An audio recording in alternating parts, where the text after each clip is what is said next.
Hello, and welcome to another Website Depot podcast. As ever, I'm your host, Greg Benevent, and today I'm joined by another different client of ours, Steve Abo. Steve, if you could, it's great to have you here. How you doing, man? I'm doing really good today. Thank you. And you?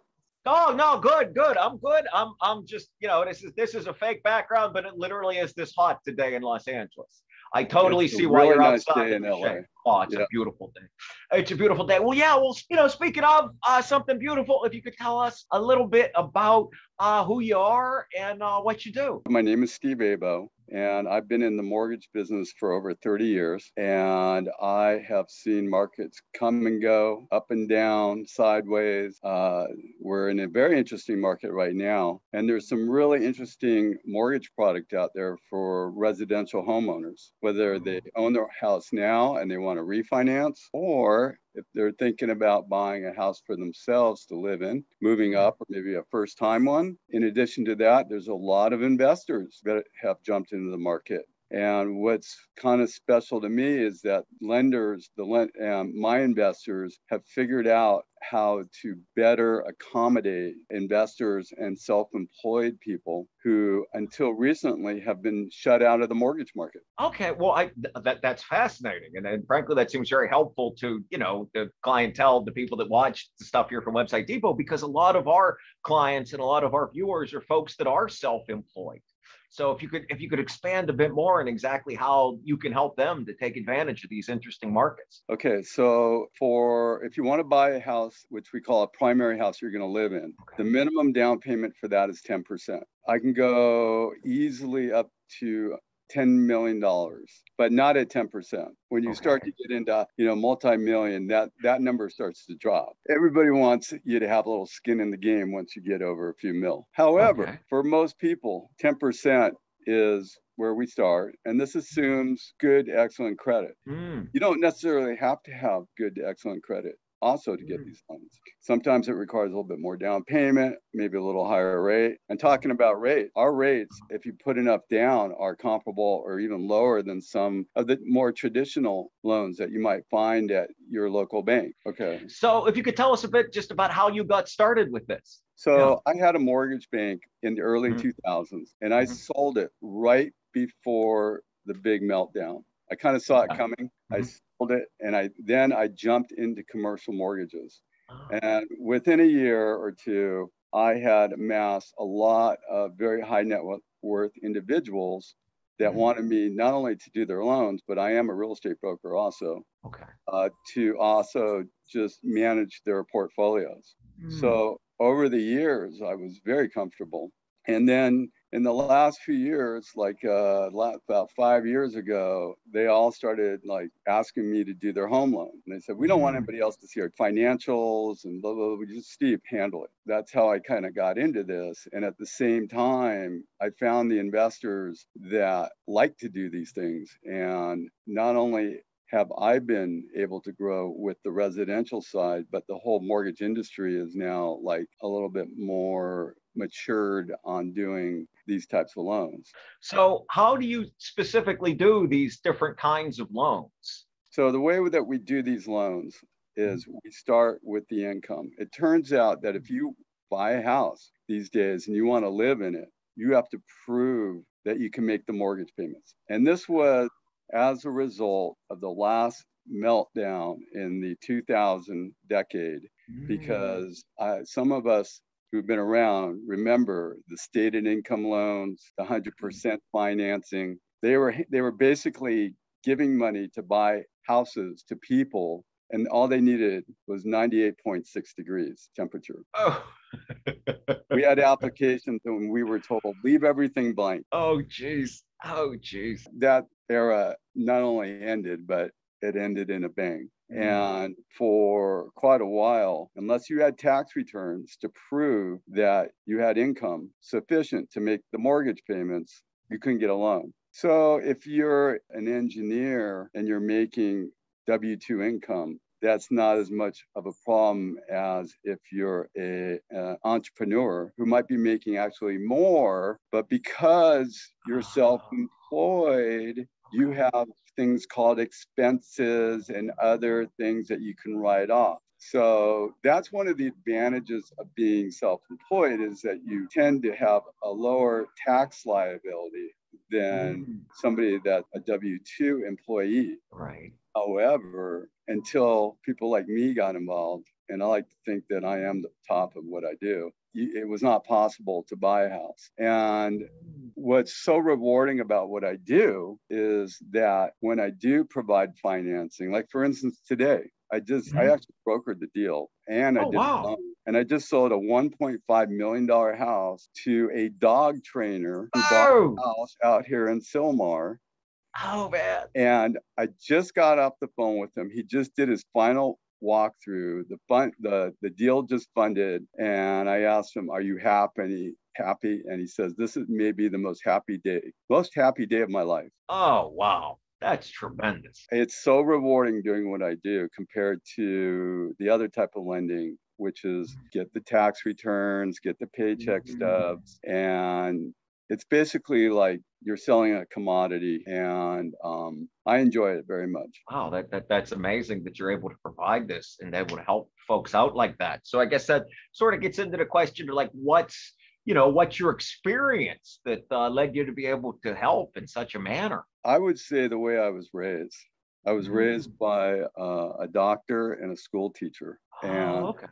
The school teacher, both of them, she went to Vassar, and she was really big on education. So I try to stay most informed, on top of my game at all times. And then the doctor side, watching my dad practice medicine taught me how to most efficiently, with the best bedside manner, cut to the chase and solve a problem and come up with a solution that's a win-win. No, that makes a lot of sense. I can see how that would be such a boon in what you're doing now. So so we heard about, your mom and your dad and your upbringing there. So like what kind of education was it that led you to have this, unique niche in the mortgage business?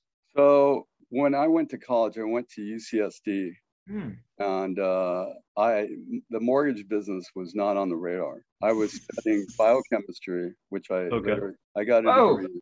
Okay. And I went into the biotech business. So I got a degree in biochemistry, and I went on into biotech, and sitting at a lab bench and dealing with stuff that may or may not happen was not that was not me. I'm a little bit more of a people person. But yeah, there is kind of a nerd side to me. Like I like order, and I like to solve problems, and I'm good at math and calculus and all that stuff.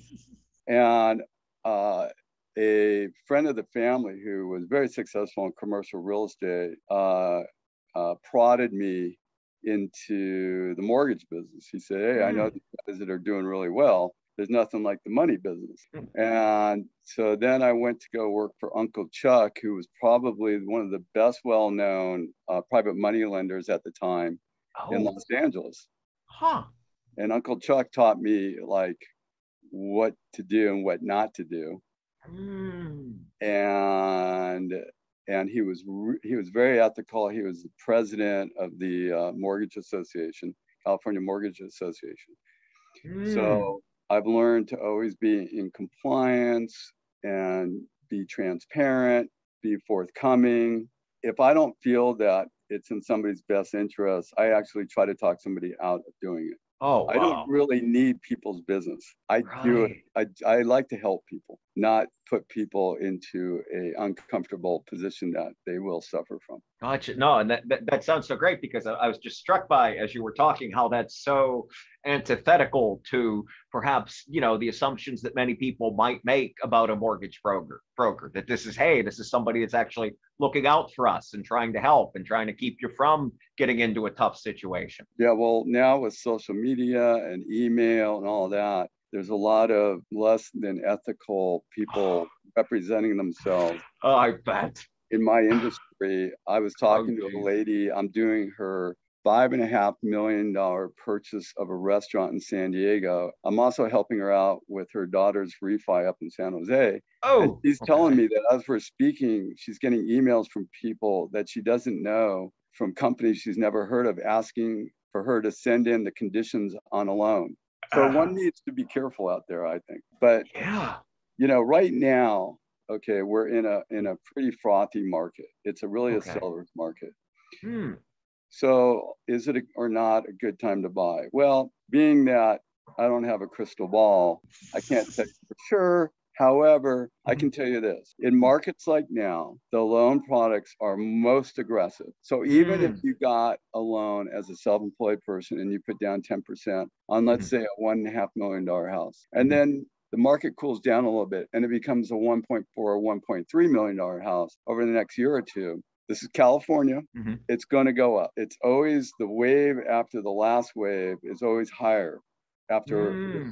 And you can't, so even if prices were to go down, your problem is going to be harder to qualify for a loan when the market dips south.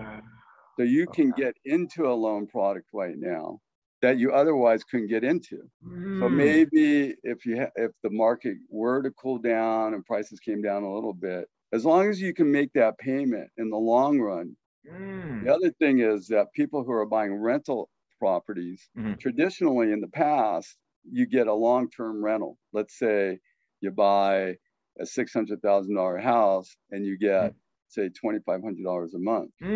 Well, I have clients that are now buying these, and because they're doing the short-term rentals, thank you, social media, Airbnb, and all those types of programs. Oh, yeah. They're getting twice as much income. I have a client. In fact, I was just on the phone with him right before this interview. He's got 5 condos near all the ski resorts up in Big Bear. Okay. And he bought, like, the last one. I think we did it at $450. In one night, he made $1,500. Whoa! Ow. During the season. Yeah. Jeez. So, man, with a mortgage payment of or a housing payment of like $2 or $3 grand a month, you can see, how profitable these things can be. Yeah. I mean, that's extraordinary. That really is. So I can go on and on and on about the market and mortgage products and all that, but it really comes down to who is helping you achieve your goals in real estate.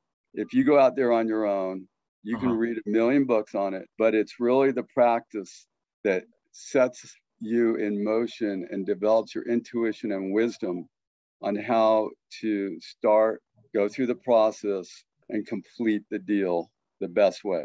And that's what I do. Gotcha. No, that's very well said. That makes a lot of sense. So what kind of advice would you give somebody looking to get into a home? So my advice to people is different for each person. Okay. What I do is a craft. And everybody brings me a different problem. It's kind of like real estate. Every piece of real estate is unique. Some are similar, but for the most part, everybody's business is different. Remember, I'm dealing with self-employed people. Right. Very all in all, a very colorful group of people. And they all present themselves differently, and they all have different properties and objectives that they're trying to achieve. So I might get a call from one guy saying, hey, I want to buy $1 million house. I've never bought one before. Here's my situation.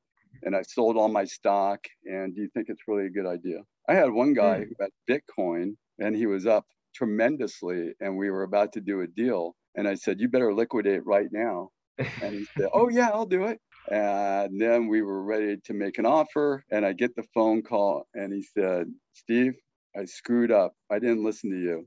Oh, geez. And Bitcoin fell tremendously in within a couple of days. Oh man, you'd almost think that's unreliable. Oh, geez. That's tough. Right now the stock market is hot. Okay. But it tends to go up and down and has a lot more volatility than real estate markets. Remember, everybody needs a place to live. And in California, and especially in Southern California and San Francisco, there aren't enough places to live. Right. So if you're an entrepreneur or a self-employed person, you should call up a person that specializes in just that niche, or what's the word? No, I think niche is absolutely the perfect word. Somebody that you know, they should call someone like you that has genuine experience with helping to put people in homes in situations and folks that may not have necessarily had that opportunity or option in prior times. One of the things that holds people back is being afraid to apply. You're never going to get anything unless you apply yourself. I never turn away anybody and hurt their feelings or show a lack of compassion. I always try to show if somebody does not qualify at this time, I always present them with a plan on how they can eventually achieve what they're looking for. And, you know, for me, it could be a future transaction. And for them, you know, it's a good place to make a fork in the road and go down that path. It's out of my hands, but I can show the path. So no, that's great. That's very well said. And that frankly answers a question I was going to ask about, you know, what happens to folks that maybe, hey, aren't necessarily in the position right now to do it. That's great. So what you've told us is great. There's so many ways that it seems like you could help folks. Is there any last advice you'd like to give them, and how can people get in touch with you? One of the problems in the type of lending I do for people is that most of the people like me who specialize are few and far between. There are people that dabble in it, but I haven't met very many that actually, this is all they do is work with self-employed people in both residential and commercial. So when I meet people, I get a ton of referrals because I get somebody referring me stuff every day. And the reason why is because they're just, you know, it's my niche. And so just be careful who you're talking to about these types of loan products, because you may be missing out on the best custom tailored solution for your problem. And that's true of both the residential and commercial side. Okay, well, yeah. So, and how can people get in touch with you? They can call me. My phone number is 310-441-9685. That's a direct line to me. Or they can email me at sa@abocapital.com, or they can text me at 310-413-0083. Well, that is great. And I know I say this a lot, but I genuinely mean it here. I learned so much today. You're really helping folks out there. That's fantastic. Well, thanks for coming on today. Hey, it was my pleasure, Greg. I really enjoyed talking to you. This was a wonderful time, and thank you for your time. And thank you for turning me on to your whole network there. And I hope I can be of help. Oh, absolutely. You already have. This is going to help a lot of folks. Well, again, thanks to Steve Abo for coming on with us today. And on behalf of Website Depot, my name's Greg Benevent. Take it easy. Have a good night. Nice to meet you, Steve Abo. Nice to meet you. And your mom. Arlene. Thank you. So anyways, you guys, it's been quite a journey. And we went through some offers, and it all worked out. We got the loan that you guys wanted. We got the house. And are you happy? Absolutely. Are you guys excited? Very much so. Well, here you go, you guys. These are the keys. The handoff. Congratulations. Tell me a little bit about your business. So Affordable Dog Training Anti-Aggression has been around for about 10 years, and we specialize in training out dog and people aggression in dogs. We do private training and instruction, as well as boarding and training, and we also do advanced off-leash, as well as training for service dogs as well. Nice. So when I see a person with a service dog around here, there's a good chance that you trained it? Maybe. Probably a dog who's very well behaved.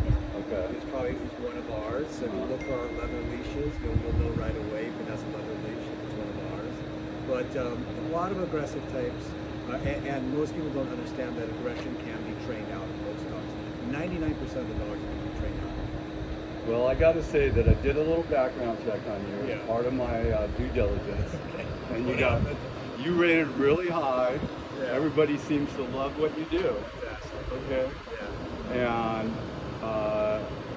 I'm sure that just out of this one deal, you'll get a few clients, because I told everybody about you. Awesome. And you represent a lot of my clients. Yeah. being self-employed, Right.